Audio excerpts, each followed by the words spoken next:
Hi, this is Rick Savitsky from ChoreTech. I head up our outsourced accounting and advisory unit, and today I'm going to talk about customer concentration, sometimes also called customer diversification or customer exposure. If you're like most business owners, you certainly know who your biggest customers are.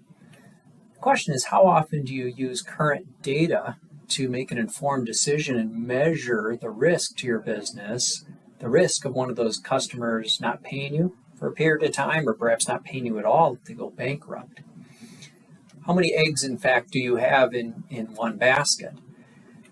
The question, though, is how do you count the eggs necessarily? Do you use historical revenue, last 12 months? It's a pretty common traditional approach. I would say using current information about who owes you money would be helpful. But how about what work is on the shop floor already? Or what future work do you have, in essence, planned, future revenue? And probably the best way of looking at this is how do you combine this information and assess all of this together? Well, how do you do that?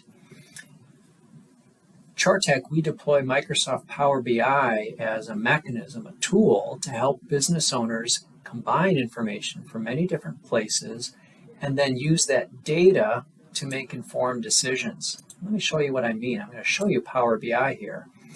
And I have an example of basically that same information, those 4 graphs, but most importantly, I now have it combined into a single graph that is combining the 4 data elements either as a pie chart or down below as a tree graph, same basic idea, and then also even a table of that information down below.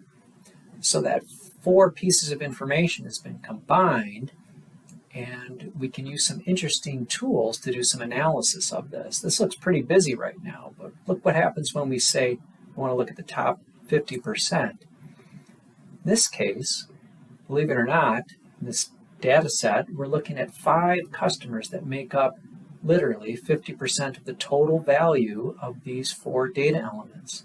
That's pretty significant exposure, concentration.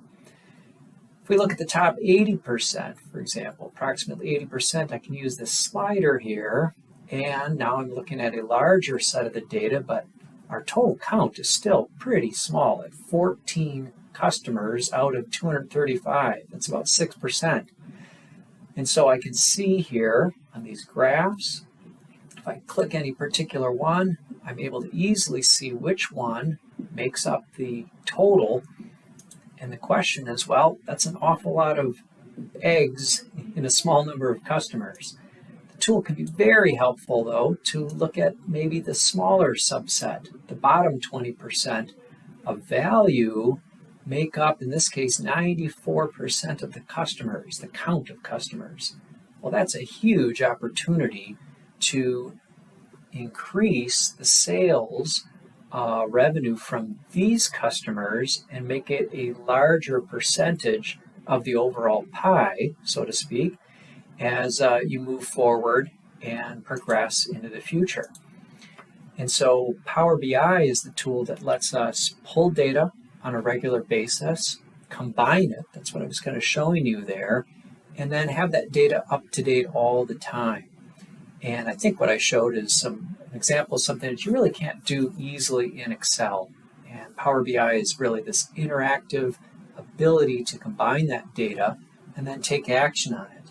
And what might that action be? Well, there's no easy wand or magic bullet there, but we'd love to talk to you about strategies, pricing, ways you can, over time, increase the sales. It's great to have big customers and have those be a large portion of your business, but help you reduce the risk to yourself, future shareholders, or if you're going to sell your business, a buyer is going to look at the customer, this very issue of exposure, and going to want to minimize that risk. So you can take steps today to minimize that customer exposure and concentration over time. We work with a lot of different systems. Please contact me. I'd love to talk to you and talk about a strategy and a plan and help you take the data that you're collecting and turn it into information. Thanks a lot.